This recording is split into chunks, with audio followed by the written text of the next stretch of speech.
saaxiib yaal sida muuqata madaxweynuhu wuxuu ku adkaysanayaa inaan laga taaban laba arrin oo waaweyn oo ku xiran mustaqbalka doorashadiisa siyaasadeed ee waddanka.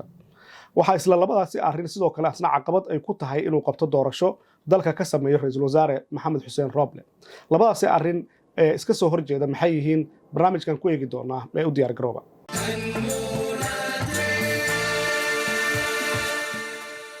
Asalaamu calaykum kusoo dhawaada ha noolaato aniguna waa Yaanla Xuseen Cabdi.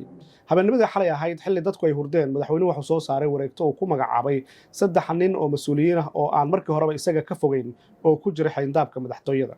La taliyihiisii amniga qaranka waxa uu ka dhigay agaasimaha guud ee madaxtooyada waxaana la yiraahdaa Cali Saciid.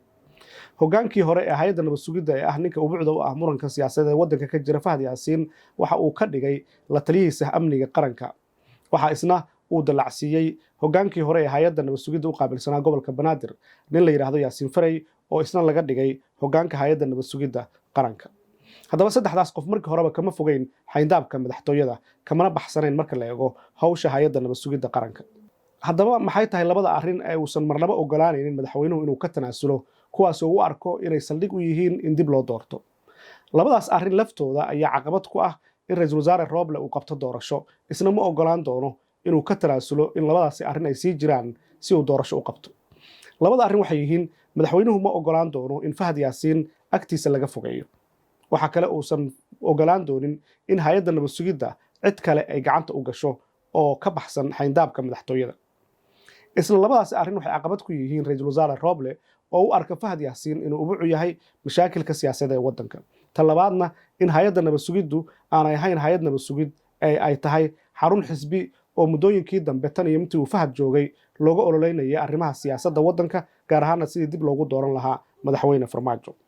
Sidaa darteed madaxweynuhu dhabarjab weyn bay ku tahay inuu iska fogeeyo Fahad Yaasiin isla markaana ay gacantiisa ka baxdo hay'adda nabad sugidda oo dad ka madax bannaan siyaasadda gacanta loo geliyay. Waxa kale oo ra'iisul wasaare Roble uu xusuusanayaa in hay'adda nabad sugidda intii uu joogay hadda ee lagu jiray howlaha doorashada ay caqabado waaweyn hor dhigtay. Waxaana ka mid ah in hadda ka hor uu soo saaray wareegto uu ku amrayo hay'adda nabad sugidda inay faraha kala baxaan arrimaha siyaasadda gaar ahaanna dadka ka dhoofaya garoonka Muqdisho ee u socda howlaha siyaasadeed inay ka joojiyaan cadaadiska ay saarayaan iyo joojinta ay ku sameynayaan gudaha garoonka. Arrintaasi hay'adda nabad sugidda iyo Fahad Yaasiin dhagaha ayay ka furaysteen.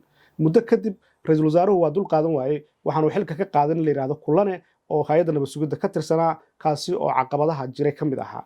Laakiin Fahad Yaasiin oo u jawaabay ra'iisul wasaaraha ayaa isla Kulane waxa u magacaabay xil kale oo ka mid ah hay'adda nabad sugidda.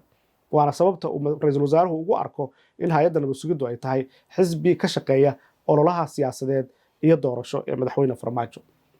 Hay'adda nabad sugiddu waxay ka shaqeysay doorashadii ugu dambeysay ee senatarada lagu soo dooranayay magaalada Baydhabo waxaana markaasi tagay rag ka mid ah saraakiisha nabad sugidda oo iyagu qayb ka ahaa sida ay doorashadaas u dhacaysay. Sidaa darteed ra'iisul wasaare Roble suuragal ma ahan in hay'adda nabad sugidda oo sidan ah uu qabto doorashadii loo diray ahayd inuu dalka doorasho ka sameeyo.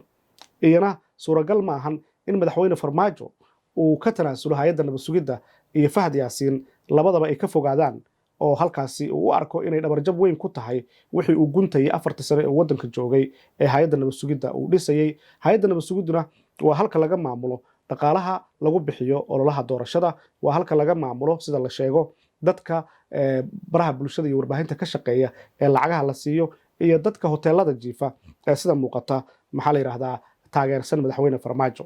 Marka nuxurka la isku hayo waxay tahay in hay'adda nabad sugiddu noqoto hay'ad nabad sugid oo dhexdhexaad ah oo loo dhiibo dad dhexdhexaad ah oo lagu aamini karo amniga qaranka. Marka lagu leeyahay taliyaha hay'adda nabad sugidda macnaheedu waxay tahay taliyaha hay'adda nabad sugiddu in mucaarad iyo muxaafadba u arki karaan inuu yahay nin dhexdhexaad ah oo ammaankooda ku aamini karaan. Laakiin Fahad Yaasiin ma ahayn nin mucaaradka iyo dadka ka soo horjeeda madaxweyne Farmaajo ay naftooda ku aamini karaan. Sida muuqatana wuxuu qaaday falal liddi ku ah ammaanka qaranka oo si toos ah ay hay'adda nabad sugiddu ugu lug lahayd markay timaado arrimo siyaasadeed oo waddanka ka dhacay.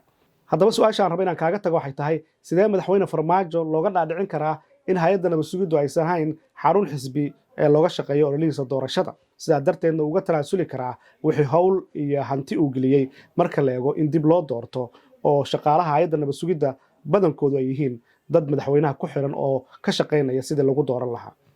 Dhanka kale ra'iisul wasaare Roble sidee doorasho u qaban karaa iyadoo hay'adda nabad sugiddu ay tahay xarun xisbi oo looga shaqeeyo ololaha doorashada madaxweyne Farmaajo. Arrimahaasi ayaa iswaafajin u baahan caqligaaga kaasho wixii jawaabana hoos noogu reeb waad ku mahadsan tahay ku xirnaanshaha ha noolaato waxay noo ballana hadduu alla idmo barnaamijyada soo socda oo aan ku faaqidi doono waxyaabaha muhiimka ah ee la xiriira masiirka waddanka intaynu mar kale kulmi doono waxaan idin leenahay nabadgala wasalaamu calaykum waraxmatullahi wabarakaatu soomaaliya ha noolaato si aad mar walba u hesho barnaamijyada ka baahan noolaato oo dhammaystiran waxaad u baahan tahay inaad rukumato ama subscriber ka noqoto barta YouTube-ka adiga oo markiiba heli doono barnaamijka markii aan soo gelino waad ku mahadsan tahay ku xirnaanshaha ha noolaato taageeradiinnu wax weyn bay noo tahay mahadsanid